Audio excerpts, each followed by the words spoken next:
கத்தியை தீட்டாதே புத்தியை தீட்டு அப்படின்னு ஒரு பெரியவர் புத்தி சொன்னார். அதை கேட்ட ஒரு இளைஞன், அது எப்படி பெரியவரை புத்தியை தீட்டுறது? கத்தியை தீட்டுன்னு சொன்னால் ஒரு கருங்கல்லில் கத்தியை தேய்க்கலாம், புத்தியை தீட்டுன்னு சொன்னால் எப்படி தலையை கொண்டுட்டு போய் தரையில் தேய்ச்சிக்கிட்டு இருக்க முடியுமா அப்படின்னா. அந்த பெரியவர் உடனே புரிஞ்சுக்கிட்டார், இந்த இளைஞனுக்கு புத்தி கூர்மை கம்மி அப்படிங்கிறத புரிஞ்சுக்கிட்டார். அது சரி, அறிவுக்கும் புத்திசாலித்தனத்துக்கும் என்ன வித்தியாசம்? இது ஒரு முக்கியமான கேள்வி. அறிவுன்னா என்ன, புத்திசாலித்தனம்னா என்ன? இதே கேள்வியை சாக்ரட்டிஸ் கிட்ட அவருடைய சீடன் ஒருத்தன் கேட்டானான். ஐயா, அறிவுக்கும் புத்திசாலித்தனத்துக்கும் என்னங்க வித்தியாசம் அப்படின்னு கேட்டிருக்கான். சாக்ரட்டிஸ் நிமிர்ந்து பார்த்துருக்கிறார் அந்த சீடனை. அதுக்கப்புறம் சொன்னாரான், நான் சொல்கிறேன் உன்னுடைய கேள்விக்கு பதில், ஆனால் அதுக்கு முன்னாடி நீ ஒரு காரியம் பண்ணணும்னாரான். என்னங்க செய்யணும் சொல்லுங்கன்றிருக்கான். அதோ பாரு, ஒரு பெரியவர் உட்காந்துருக்கிறாரு, அவர்கிட்ட போ, இங்கேருந்து பக்கத்தில் இருக்கிற அந்த கிராமத்துக்கு போய் சேர எவ்வளவு நேரம் ஆகும் அப்படின்னு கேட்டுட்டு வா அப்படி சொன்னார் சாக்ரட்டிஸ். சரின்னு சொல்லிவிட்டு இவன் போனான். அந்த பெரியவர் முன்னாடி போய் நின்னான். ஏங்க பெரியவரை, இங்கேருந்து அதோ தெரியுத அந்த கிராமத்துக்கு போய் சேர்றதுக்கு எவ்வளவு நேரம் ஆகும் அப்படின்னு கேட்டான். பெரியவர் நிமிர்ந்து பார்த்தார், ஆனால் பதில் எதுவும் சொல்லலை. இவன் மறுபடியும் ஒரு தடவை அதே கேள்வியை அவர்கிட்ட கேட்டான். என்னங்க, நான் கேட்குறது உங்கள் காதில் விழுதா? அந்த கிராமத்துக்கு போய் சேர்றதுக்கு எவ்வளோ நேரம் ஆகும் அப்படின்னு சொல்லி மறுபடியும் கேட்டான். அப்பவும் அவர் பதில் சொல்லலை. உடனே அவன் மனசுக்குள்ளே முடிவு பண்ணிக்கிட்டான், சரி பெரியவர் ஒரு மாதிரியாக தெரிகிறார், புத்தி சுவாதீனம் சரியில்லாத ஒரு மாதிரி தெரியுது அப்படின்னு நினச்சிக்கிட்டே வந்த வழியிலே திரும்பி வந்துட்டான். கொஞ்சம் தூரம் நடந்திருப்பான். இப்போ அந்த பெரியவர் மறுபடியும் கூப்பிட்டார், இளைஞனே இப்படி வாடினார். இவனுக்கு ஒன்றும் புரியல. மறுபடியும் திரும்பி நடந்தான். அவர் முன்னாடி போய் நின்னான். பெரியவர் சொன்னார், தம்பி, இங்கேருந்து அந்த கிராமத்துக்கு போய் சேர்றதுக்கு 5 நிமிஷம் ஆகும் அப்படின்னார்.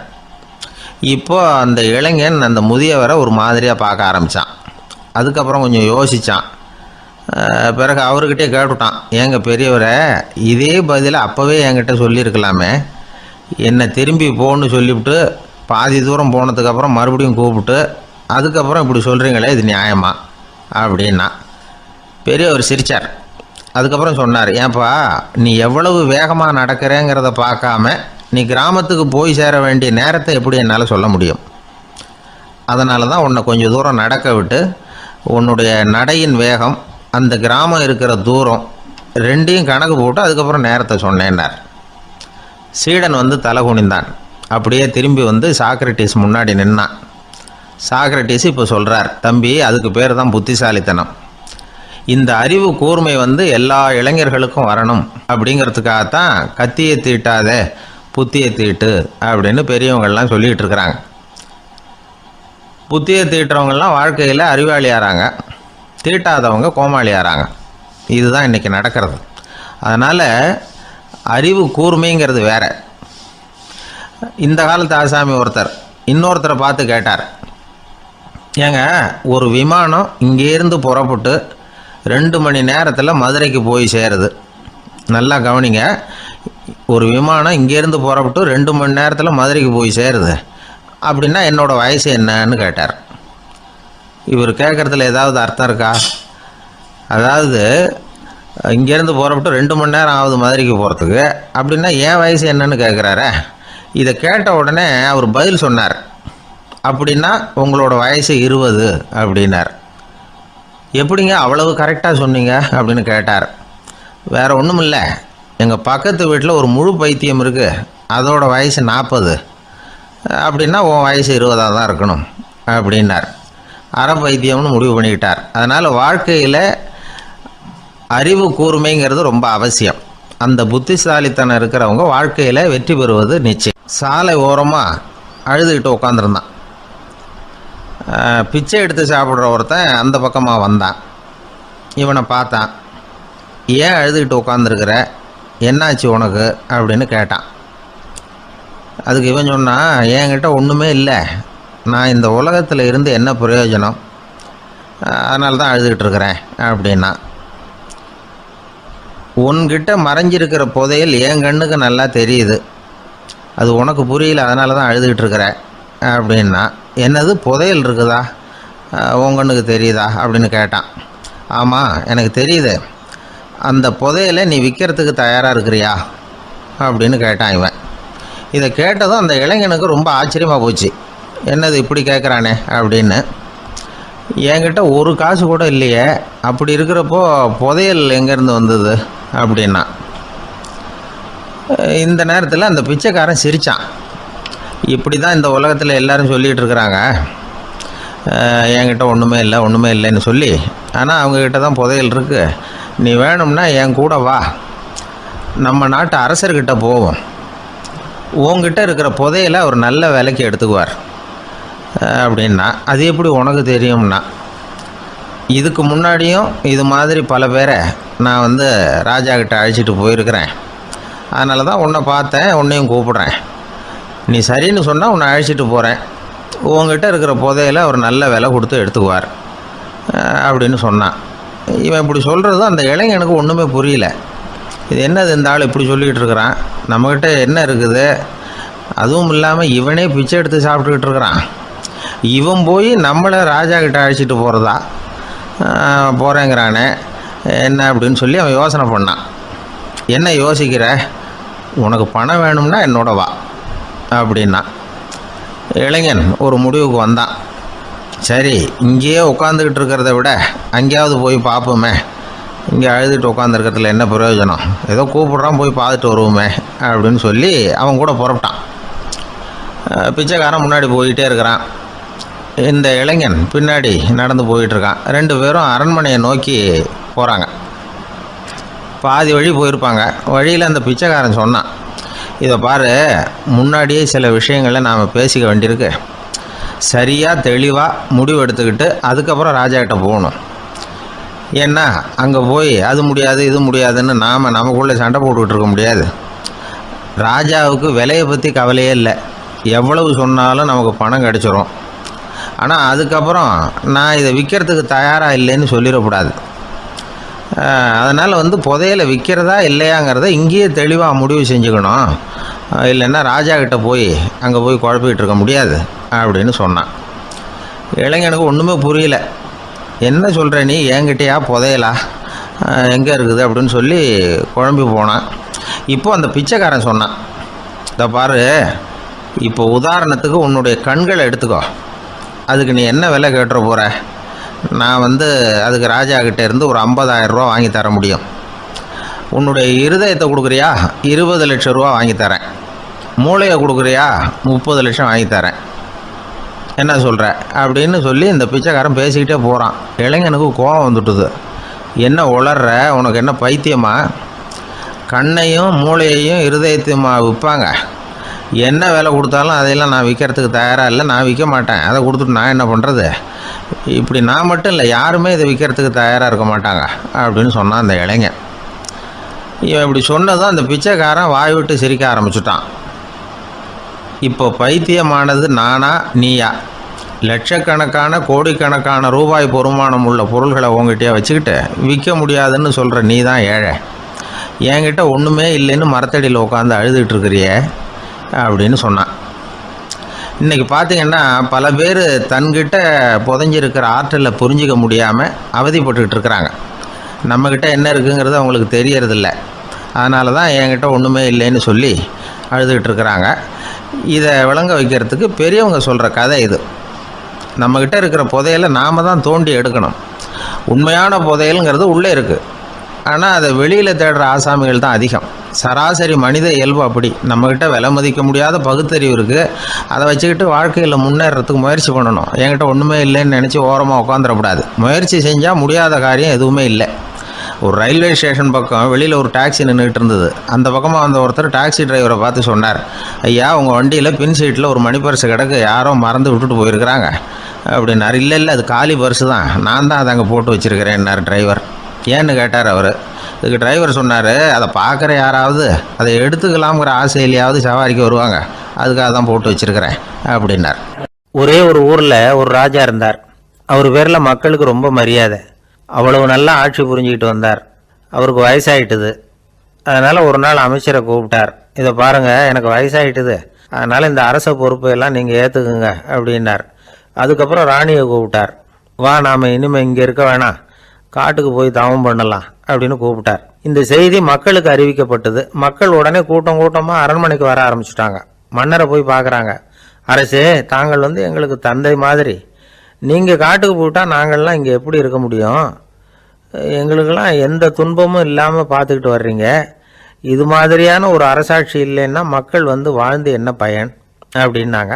இருந்தாலும் என்ன பண்ணுறது, வயசாயிட்ட காரணத்தினால இந்த முடிவுக்கு வர வேண்டியிருக்குது அப்படின்னாரா ராஜா. அப்படின்னா நீங்கள் காட்டுக்கு போக வேணாம், நாங்கள் போகிறோம். நாங்கள் அங்கே போய் தவம் பண்ணுறோம், வழிபாடு பண்ணுறோம். கடவுள் வருவார், அவர்கிட்ட வரம் வாங்கிட்டு வந்துடுறோம் அப்படின்னாங்களாம். அப்படி சொல்லிவிட்டு உடனே எல்லாரும் காட்டுக்கு போனாங்க. நாட்டு மக்கள் எல்லாரும் ஒட்டு மொத்தமாக காட்டில் உட்காந்துக்கிட்டு தவம் பண்ணுறதை பார்த்தார் கடவுள். உடனே புறப்பட்டு வந்தார். எல்லாரும் இப்படி உட்காந்துருக்கிறீங்களே, என்ன வேணும் உங்களுக்கு அப்படின்னு கேட்டார்.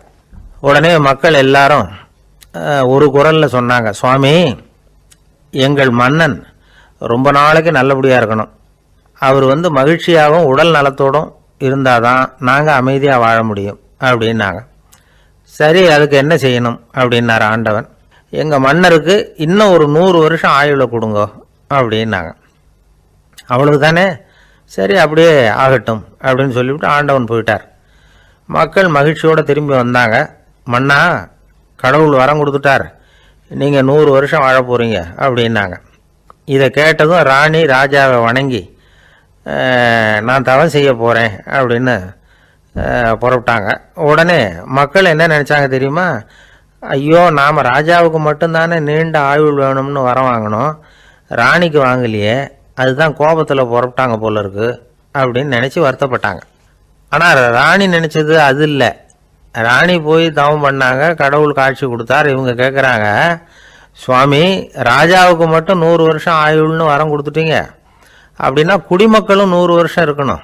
இப்படிப்பட்ட குடிமக்கள் இல்லைன்னா அப்படிப்பட்ட அரசன் இருந்து என்ன பிரயோஜனம் அப்படின்னாங்களாம். ஆண்டவன் பார்த்தார், சரி அவங்களும் 100 வருஷம் வாழ்வாங்க, அது மட்டும் இல்லை, நீயும் 100 ஆண்டு காலம் வாழ வரமளிக்கிறேன் அப்படின்னு சொல்லிவிட்டு மறைஞ்சிட்டார். இதில் ஆண்டவன் வர்றதும் மறையிறதும் முக்கியம் இல்லை.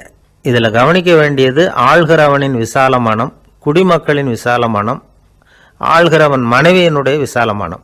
இப்படி ஒரு நாடு இருந்துட்டுதுன்னா எப்படி இருக்கும் வாழ்க்கை நினச்சி பாருங்கள். அதனால தான் பெரியவங்கள்லாம் சொல்கிறாங்க, இதய வாசல் திறந்தே இருக்கணும், இதயத்தின் கதவுகளை மூடாதீங்க அப்படின்னு சொல்லுவாங்க. என்கிட்ட ஒருத்தர் சொன்னார், என்னுடைய இதய வாசல் எப்பவும் திறந்தே தான் இருக்குதுன்னார். எதனால் அப்படி சொல்கிறீங்க அப்படின்னு கேட்டோம். டாக்டரே சொல்லிவிட்டார், என்னுடைய இதயத்தில் ஒரு ஓட்டை இருக்குது அப்படின்னு, வால்வு சரியில்லையா அப்படிங்கிறார். ஒரு ஊரில் ஒரு ராஜா இருந்தார். அவர் அடிக்கடி காட்டுக்கு வேட்டையாட போவார். சில நண்பர்களையும் கூட அழைச்சிக்கிட்டு போவார். காட்டுக்கு போனதும் ஆளுக்கு ஒரு பக்கமாக போய் வேட்டையாடுவாங்க. சாயந்தரமாக திரும்பி வருவாங்க. மறுநாள் அரண்மனையில் உட்காந்து ஒவ்வொருத்தரும் அவங்க அனுபவங்களை எல்லாம் சொல்லிக்குவாங்க. அவங்க வீரத்துக்கு தகுந்த மாதிரி பரிசை அந்த ராஜா கொடுப்பார். இது மாதிரி ஒரு தடவை எல்லாரும் வேட்டைக்கு போயிட்டு திரும்பி வந்ததும் உட்காந்து பேச ஆரம்பிச்சிருக்கிறாங்க. ஒருத்தன் சொன்னான், தன்னுடைய வீர செயலை பற்றி அளக்க ஆரம்பிச்சிட்டான். ஏன்னா அதுக்கு பரிசு கிடைக்க போகுதில்ல, அதனால. அவன் என்ன சொன்னான் தெரியுமா? அரசே, நேற்றுக்கு காட்டில் என்னாச்சு தெரியுமா? எனக்கு நேராக ஒரு சிங்கம் வாயை திறந்துக்கிட்டு வந்துட்டுது. நான் பயப்படவே இல்லை.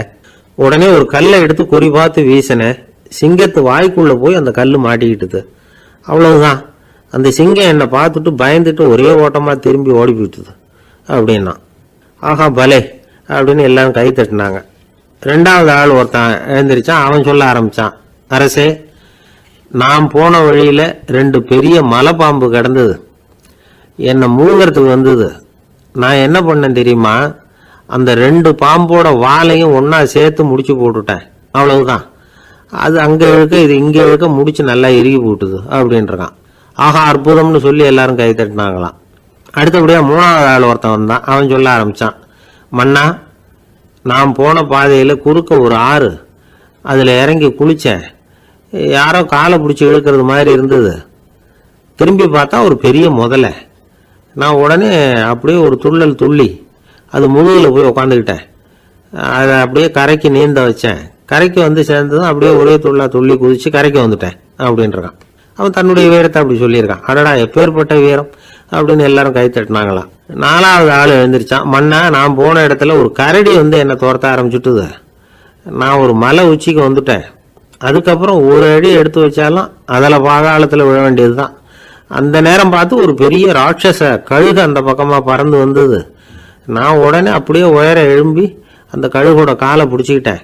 அப்படியே தொங்கிக்கிட்டே வந்தேன். ஒரு நல்ல இடம் வந்ததும் தொப்புன்னு கீழே குதிச்சு நடந்து வந்துட்டேன். இதுக்கும் எல்லாரும் கை தட்டுறாங்க. கடைசியாக ஒரு ஆள் எழுந்திரிச்சான். அரசே, நான் வந்து போன வழியில் ஒரு பெரிய யானை குறுக்க வந்தது. பயங்கரமாக சத்தம் போட்டுக்கிட்டே வந்தது. நான் பயந்து ஓடலை. உடனே என்ன பண்ணேன் தெரியுமா? அந்த யானையோட வாலை பிடிச்சி தூக்கினேன். தலைக்கு மேலே தூக்கி கரன்னு சுற்றினேன். வேகமாக சுற்றி வீசி எறிஞ்சேன். அவ்வளவுதான். அதே ஸ்பீடில் அந்த யானை மேலே போக ஆரம்பிச்சுட்டுது. இன்னும் கூட அது போய்கிட்டே தான் இருக்குது, கீழே விழவே இல்லைன்னா. இதை கேட்டதும் ராஜாவுக்கு கோபம் வந்துட்டுது. என்ன முட்டாள்னு நினச்சிக்கிட்டு பேசுறியா? யானையை வந்து நீ வாழை பிடிச்சி தூக்குன, அதை நான் நம்பணுமா அப்படின்னார். உடனே இவன் பணிவா பதில் சொன்னான். அரசே, ஒரு சிங்கத்து வாயில கல்லு மாட்டிக்கிட்டதை நம்புறீங்க, மலைப்பாம்பு வாழை பிடிச்சி முடிச்சு போட்டதை நம்புறீங்க, முதல்ல முதுகலை சவாரி பண்ணதையும் நம்புறீங்க, கழுகு காலை பிடிச்சிக்கிட்டு பறக்கிறதையும் நம்புறீங்க. அப்படி நம்புறப்ப நான் சொன்னதை மட்டும் நம்பக்கூடாதா அப்படின்னு கேட்டானான். பொய் சொன்னவங்க எல்லாம் தலையை தொங்க போட்டுக்கிட்டாங்களாம். ராஜா அவங்கள பார்த்து சொன்னாராம், நீங்க எல்லாரும் என்னை முட்டாளாக்கி இருக்கிறீங்க. கடைசியா பேசின இவன் தான் எனக்கு உண்மை எது பொய் எதுங்கிறத புரிய வச்சிருக்கிறான். இவன் தான் உண்மையான தைரியசாலி அப்படின்னு சொல்லி அவனுக்கே பரிசையெல்லாம் கொடுத்து பாராட்டினாராம். இப்படி ஒரு கதை. உண்மையை நிலைநாட்டுகிறவன் தான் உண்மையான வீரன் அப்படிங்கிறத இதுல இருந்து நாம புரிஞ்சுக்கணும். இந்த காலத்துல எல்லாம் பொய் சொன்னாதான் பிழைக்க முடியுங்கிறது ஒரு சில பேரோட நம்பிக்கை. ஒரு அப்பாவுக்கு தன் மகனுக்கு பொய் சொல்ல தெரியலையேங்கிற கவலை. பொய் சொன்னாதான் இந்த உலகத்துல பிழைக்கலாம், ஆனா இவனுக்கு அது தெரியலையே, அதனால இவனை அழைச்சிட்டு போய் நடுக்கடல்ல விட்டுட்டு வந்துருவோம் அப்படின்னு அழைச்சிட்டு புறப்பட்டான். கடற்கரைக்கு போனான். மகனுக்கு சந்தேகம், எங்கப்பா என்ன அழைச்சிட்டு போறேன்னு கேட்டிருக்கான். கடல்ல மீன் பிடிக்க கற்றுக் கொடுக்க போறேன் உனக்கு அப்படின்னானா. நான் ஏற்கனவே மீன் பிடிச்சிட்டேனேன்னானா இவன் மகன். எங்க அதுன்னு கேட்டிருக்கான். அப்பங்காரன். சுட்டு சாப்பிட்டுட்டேன் இருக்கான் புள்ள. அப்பங்காரன் பார்த்தான், சரி நம்ம புள்ள பொழைச்சிக்கோ அப்படின்னு சொல்லி திருப்பி அழைச்சிட்டு வந்துட்டானா. ஒரு ராஜா ஊரெல்லாம் சுத்தி பார்த்துட்டு வரலாம்னு ஒரு நாள் புறப்பட்டு போனார். ஒரு இடத்துல தறி நெசவு வேலை ரொம்ப மும்முரமா நடந்துகிட்டு இருந்தது. ஒரு பெரியவர் தறியால நெசவு வேலை செஞ்சுக்கிட்டு இருந்தார். பக்கத்துல ஒரு அழகான பொண்ணு உட்காந்து நூலை சுத்திக்கிட்டு இருக்குது. ராஜா அந்த பெரியவரை பார்த்து யார் இந்த பொண்ணுன்னு விசாரிச்சார். ராஜா அப்படி கேட்டதும் அவருக்கு ரொம்ப பெருமையா போயிட்டுது. ஏன்னா உட்காந்துருந்தது அவரோட மகள். அரசே, இது என்னுடைய மகள். இவ வேகமா நூல் தெரிக்கக்கூடியவள். வைக்கோல் எடுத்து இவ தெரிச்சா கூட அது எல்லாம் பவுனிழையா வெளியில வரும் அப்படின்னு ஒரு ராசி இவளுக்கு அப்படின்னு ரொம்ப பெருமையா ராஜா கிட்ட சொன்னார். ராஜா இதை கேட்டதும் அசந்துட்டார். அப்படியா, இவ்வளவு அழகும் சாமர்த்தியமும் உள்ள இந்த பொண்ணு என்னோட வரட்டுமே, இவளை என் மருமகளை ஆக்கிக்கிறேன் அப்படின்னார் ராஜா. அந்த பெரியவருக்கு ஒன்றும் புரியல. ஏதோ கொஞ்சம் பெருமையா சொல்ல போக அது இப்படி ஆயிட்டுதே அப்படின்னு கவலைப்பட்டார். இருந்தாலும் ராஜா பேச்ச தட்ட முடியுமா? மகளை அனுப்பி வச்சுட்டார். ராஜா அந்த பொண்ணை அரண்மனைக்கு அழைச்சிட்டு வந்தார். அங்கே ஒரு அறையில் வச்சு பூட்டி விட்டார். அந்த ரூமு நிறைய வைக்கோலை கொண்டாந்து போட்டு அடைச்சாங்க. 3 ராட்டைகள் வேற வச்சுருந்தாங்க. நாளைக்கு பொழுது விடியறதுக்குள்ளே நீ இந்த வைக்கோலையெல்லாம் தங்க இழைகளாக மாற்றி காட்டணும். நாளைக்கு காலம்பரம் வந்து நான் இந்த அறை கதவை திறப்பேன். உன் தகப்பன் சொன்னது மாதிரி எல்லாம் தங்கமாக மாறி இருக்கணும், இல்லைன்னா நீ உயிர் தப்ப முடியாது அப்படின்னு உத்தரவு போட்டார். பாவம் அந்த பொண்ணு என்ன பண்ணும், பகல் பூரா அழுதுகிட்டே உட்காந்துருக்குது. ராத்திரி பூராவும் தூக்கம் வரல. மறுநாள் அதிகாலை நேரத்தில் யாரோ கதவை தட்டுற சத்தம் கேட்டுது. பயந்துக்கிட்டே கதவை திறக்கிறா. திறந்து பார்த்தா வெளியில் 3 அவலட்சணமான பெண்கள். ஒருத்திக்கு வந்து கால் அகலமாக முறை மாதிரி இருக்கு, இன்னொருத்திக்கு கட்டை விரல் கரண்டி மாதிரி பெருசாக இருக்குது, 3வது பொண்ணுக்கு உதடு தடிச்சு ரப்பர் மாதிரி தொங்கிக்கிட்டு இருக்கு. யார் நீங்கள், உங்களுக்கு என்ன வேணும் அப்படின்னு கேட்குது இந்த பொண்ணு. நாங்கள் உங்களுக்கு உதவி செய்யறதுக்கு தான் வந்திருக்கிறோம் அப்படின்னு சொல்லி உள்ளே வந்தாங்க. உட்காந்தாங்க. கொஞ்ச நேரத்துக்குள்ளே உள்ளே இருந்த வைக்கோலையெல்லாம் தங்க இழைகளாக மாற்றி கொடுத்துட்டு போயிட்டாங்க. காலையில் ராஜா வந்தார். பார்த்தார். ஆஹா பேஷுனார். இன்னும் கொஞ்சம் வைக்கோலை கொண்டாந்து அந்த ரூமில் போட சொன்னார். இந்த வைக்கோலையும் இன்னைக்கு தங்கமாக மாற்றி விடு, நாளைக்கு மறுநாள் உனக்கும் இளவரசனுக்கும் கல்யாணம்னு சொல்லிவிட்டார். இன்னைக்கு ராத்திரி அந்த 3 பொண்ணுங்களும் வந்தாங்க. வைக்கோலை பொண்ணு இழைகளாக மாற்றினாங்க. புறப்பட்டாங்க. இந்த பொண்ணு அவங்க காலில் விழுந்து வணங்கினா. என் உசுரை காப்பாற்றினீங்க, உங்களுக்கு நான் என்ன கைமாறு செய்ய போகிறேன் அப்படின்னா. பயப்படாத, நீ விரும்பினா எங்களுக்கு ஒரு உதவி செய்யலாம். உன்னுடைய கல்யாணத்துக்கு நாங்கள் 3 பேரும் வரோம். நீ எங்களை வரவேற்று ராஜாக்கிட்டையும் இளவரசர்கிட்டையும் நாங்கள் உன்னோட பெரியப்பா பொண்ணுங்கன்னு சொல்லி அறிமுகப்படுத்தி வை, நாங்கள் விருந்து சாப்பிட்டுட்டு போயிடுறோம் அப்படின்னாங்க. ரொம்பவும் சந்தோஷமாக சரின்னு ஒத்துக்கிட்டா. கல்யாண நாள் வந்தது. கல்யாணம் ரொம்ப கோலாகலமாக நடந்துக்கிட்டு இருக்கு. எல்லா தேசத்து ராஜா ராணிகளும் வந்துக்கிட்டு இருக்கிறாங்க. அந்த 3 அவலட்சணமான பொண்ணுங்களும் சேர்ந்தாங்க. யார் இவங்கன்னு கேட்டார் ராஜா. என் பெரியப்பா பொண்ணுங்க அப்படின்னா அந்த பொண்ணு. காலும் உதடும் கட்டை விரலும் ஏன் இப்படி உங்களுக்கு அவலட்சணம் ஆயிட்டுது அப்படின்னு கேட்டார். அதுக்கு அந்த பொண்ணுங்க பதில் சொன்னாங்க. என்ன செய்யறது, ஓயாமல் வைக்கோலை நூற்று ஒருத்தியோட கட்டை விரல் அப்படி கரண்டி மாதிரி ஆயிட்டுது. நாக்கில் தொட்டு தொட்டு திரிச்சதுனால ஒருத்தியோட உதடு அப்படி ஆயிட்டுது. காலால் கட்டையை அழுத்தி அழுத்தி தறி போட்டதுனால இன்னொருத்தையோட கால் அப்படி ஆயிட்டுது. உங்கள் மருமகளாக வந்திருக்கிற இந்த பொண்ணு அந்த 3ஐயுமே செய்ய தெரிஞ்சவ தான். என்ன ஆக போதோ இன்னும் கொஞ்ச நாளில் அப்படின்னாங்க. அவ்வளவுதான். ராஜா பயந்துட்டார்.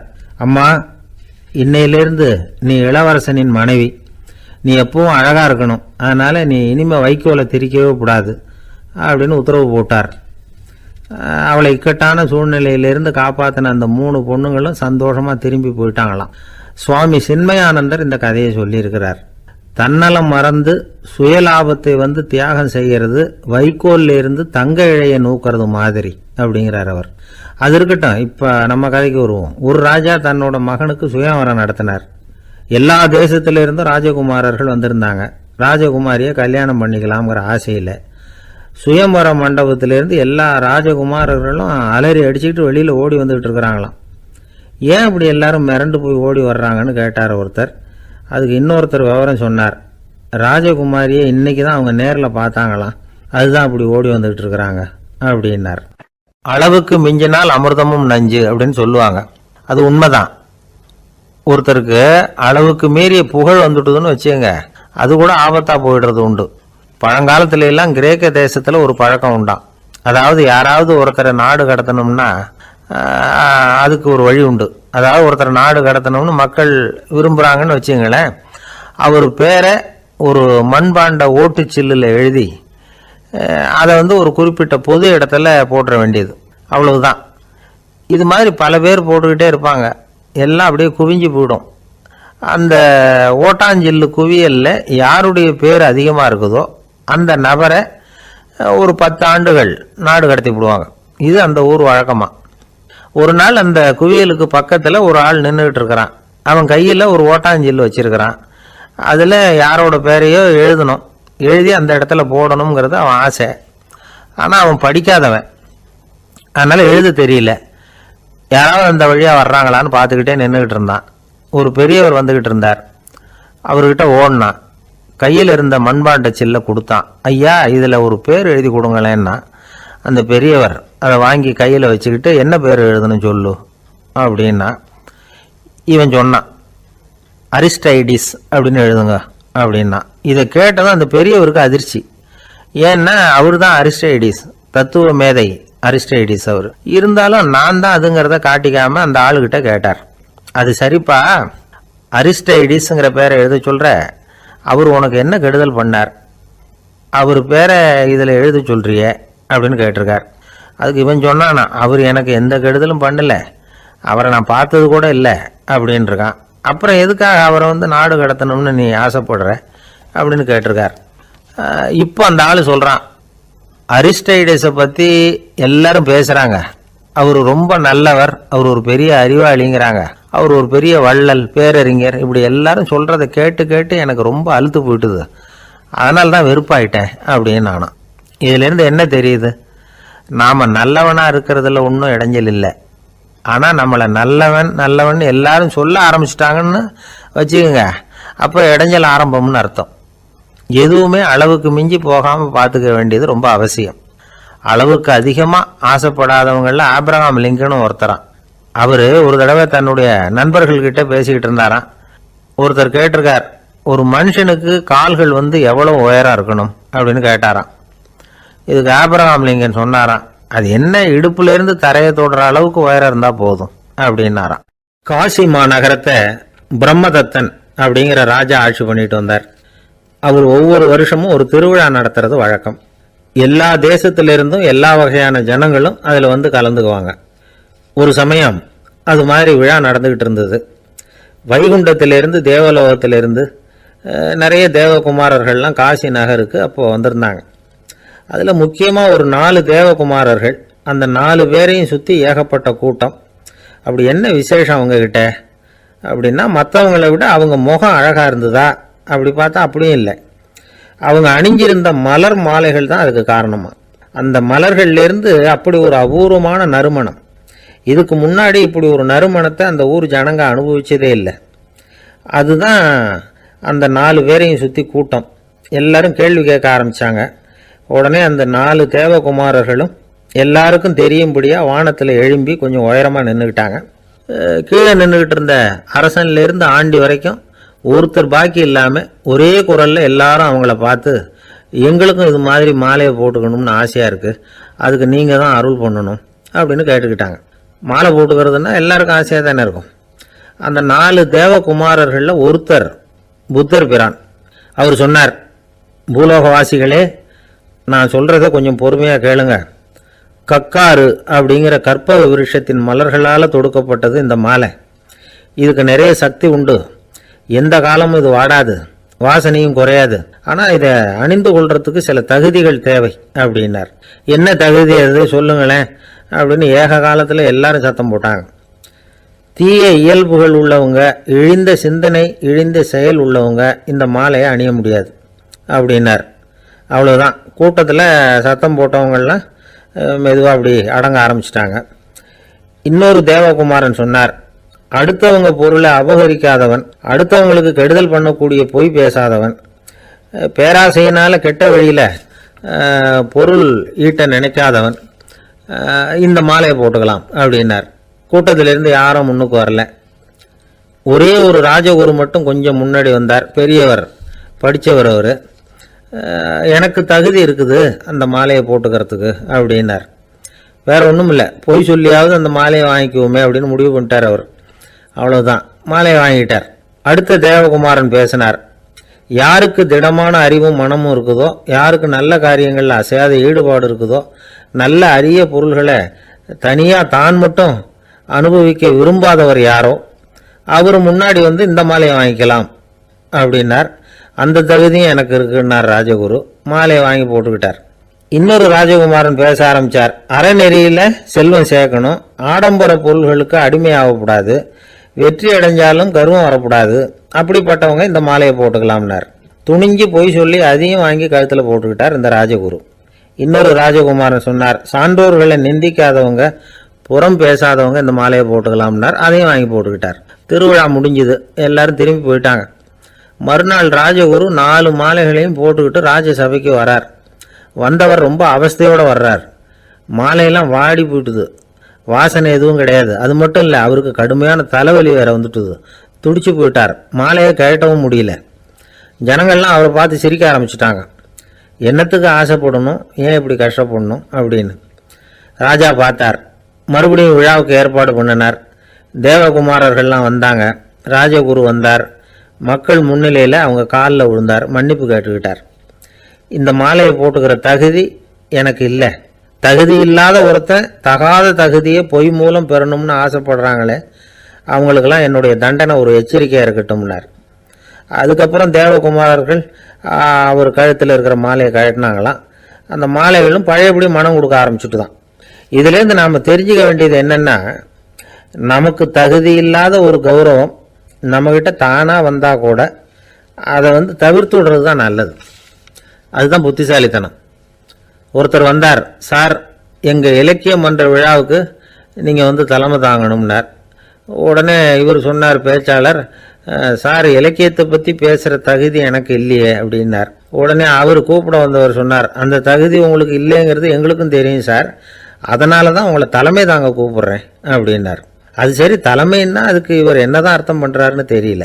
இணை புரியாத 2 நண்பர்கள் இருந்தாங்களாம். 2 பேரும் விடாமல் சிகரெட் குடிக்கிறவங்க. அதில் ஒருத்தன் செத்து போட்டான். இன்னொருத்தன் அதுக்கப்புறம் 2 சிகரெட்டாக குடிக்க ஆரம்பித்தானா. ஏன் இப்படி பண்ணுறேன்னு கேட்டிருக்காங்க.